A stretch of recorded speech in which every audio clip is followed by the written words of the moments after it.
Pemirsa, selain banjir lahar dari Gunung Semeru, banjir luapan sungai di wilayah Kota Lumajang mengakibatkan 7 rumah warga rusak, 4 diantaranya ambrol karena terkikis arus banjir.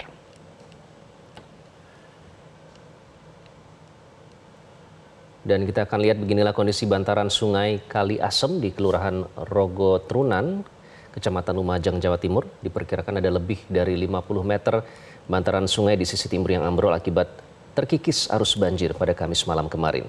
Warga pun masih takut untuk tinggal di rumah mereka karena potensi banjir susulan yang masih sangat tinggi.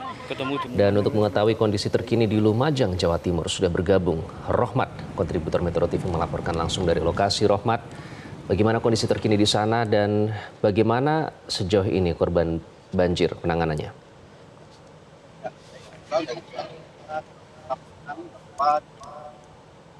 Jantung kota pada Kamis malam kemarin itu juga terdampak oleh banjir. Hanya saja ini berbeda dengan banjir yang terjadi di wilayah selatan yang berlangsung dari Gunung Semeru. Khusus yang di belakang kami ini ada aliran sungai Kali Asem yang hulunya memang dari sekitar pegunungan di Kecamatan Senduro. Air yang dari atas ke sini kemudian dengan volume yang cukup tinggi mengakibatkan bantaran sungai, terutama yang berada di permukiman di Kelurahan Rogo Trunan ini ambrol. Diperkirakan panjang bantaran sungai yang ambrol ini sekitar 50 meter. Nah, hari ketiga pasca terjadinya banjir luapan sungai itu memang masyarakat masih belum bisa menempati rumah mereka. Karena memang selain berbahaya akan potensi dari banjir susulan, kondisi rumah juga mengkhawatirkan. Karena dari 7 rumah yang kami temui di lapangan, 4 diantaranya sudah ambrol di bagian belakang maupun di bagian samping rumah. Begitu, Ustaz. Rohmat, di mana saja pengungsian ini disiapkan untuk para korban?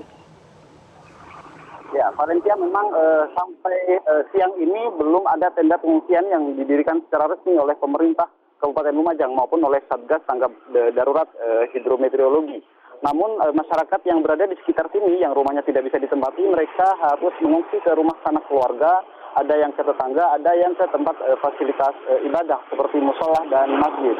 Karena memang sampai siang hari ini selain kondisi di dalam rumah masih dipenuhi dengan lumpur, kemudian masih banyak barang-barang perabatan rumah yang basah, rumah mereka memang masih mengkhawatirkan karena kondisinya cukup mengkhawatirkan terjadi banjir susulan, Valencia.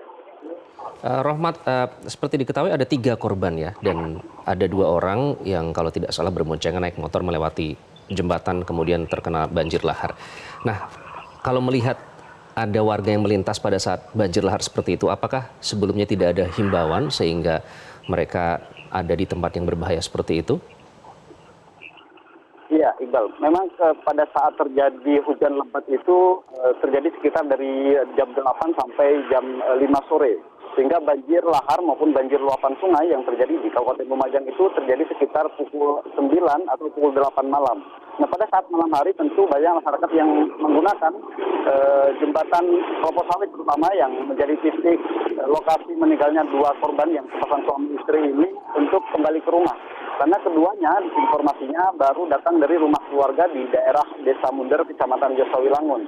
Nah, pada saat malam hari jam 8 malam dia pulang, kemudian tidak kunjung tiba di rumah, pihak keluarga kemudian mengecek.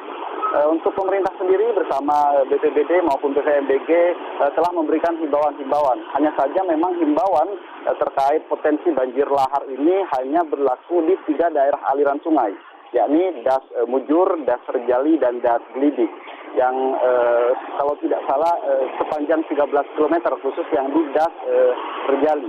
Sementara di bantaran sungai itu dihimbau untuk tidak mendekati sekitar 500 meter.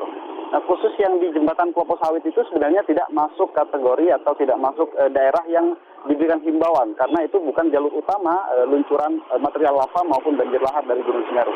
Iqbal. Rohmat, pasca banjir ini apakah ada akses jalan yang terputus di sana?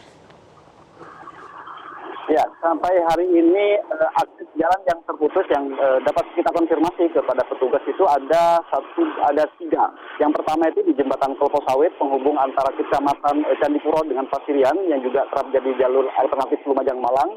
Kemudian jembatan Limpas Godoruso yang menjadi akses jalan dari Kecamatan Pasirian ke Kecamatan Tempur Sari yang hari ini 3 dusun terisolir di sana.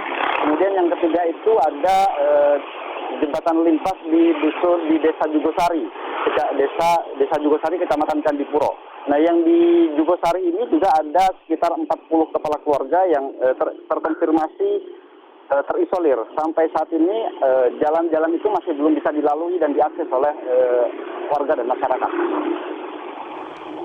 Baik, terima kasih Rohmat untuk informasi terkini dari Anda langsung dari Lumajang, Jawa Timur. Jelajahi cara baru mendapatkan informasi. Download Metro TV Extend sekarang.